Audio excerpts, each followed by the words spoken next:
In this video, I'll be using Chocolatey to package and install Sumatra PDF. I'm starting this video from my GitHub page, and that's because there are a few bits of information here that I will be using for this video. And I will leave the URL in the description down below. And now I'll begin this video by downloading other necessary files for my package, and I will start with the installation file. And for that, I will use the link that I have here that brings me to the Sumatra PDF download page. Here I will be downloading the 64-bit installer, so I'll click on the link right here, and the download should start. Then I will go back to my GitHub page, because here I have this NuGet package called template, and I will be using it to create my Chocolatey package. So I will click on it, then I will click on the button right here to download the package, and then I will go to my downloads folder. And currently here I have my installation file and also the NuGet package. I will open the NuGet package. It opens up with a NuGet package explorer, and because I will be packaging the installation file inside of my Chocolatey package, I will right click on tools, then I will click on add existing file, and I will select the installation file that I have in my downloads folder. And as you can see, the installation file appeared here in the package. Then I will double click on Chocolatey install and on this edit button. Then I will go back to my GitHub page, because here I have this PowerShell snippet that will be responsible for executing the installation from the package.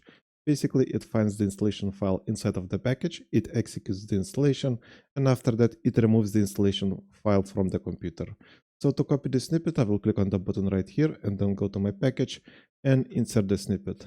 For it to work, we need to provide few values for it. For example, here we need to provide our installation file name, and for that I will go to my downloads folder, right click on the installation file, select rename, then I will select full name to include the extension, and then right click again and copy. Then I will go back to my package and insert the value here.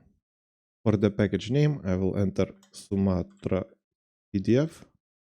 Then for file type, I will enter exe, because the extension for our installation file is .exe, and now we need to provide silent switches because we want Chocolatey to execute the installation silently. So for that I will go back to my GitHub page once again, and here I have the silent switches that I will be using. So I will click on the button right here to copy the values.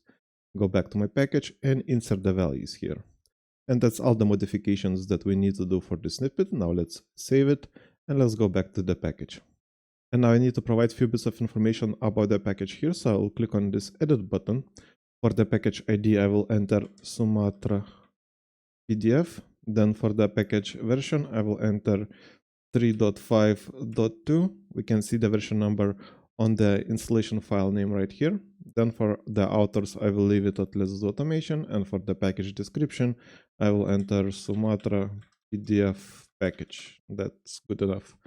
And that's all the mandatory fields that we need to fill. Now we can save the information by clicking on the save button.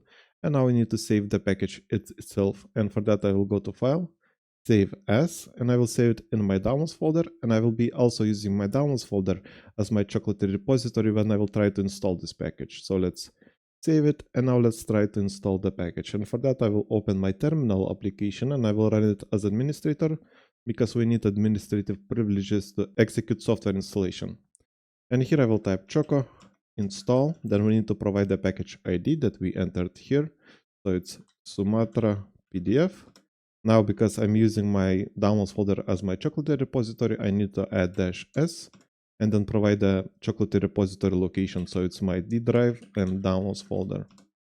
And I will also add -y, and let's press enter and let's see what's going to happen. And the package installation was successful. If I go to my start menu, then all apps, somewhere here we should find Sumatra PDF, and here it is. I will click on it and it seems to be working just fine. And that's it for this video. Like and subscribe if you want to see more videos like this, and see you in the next one.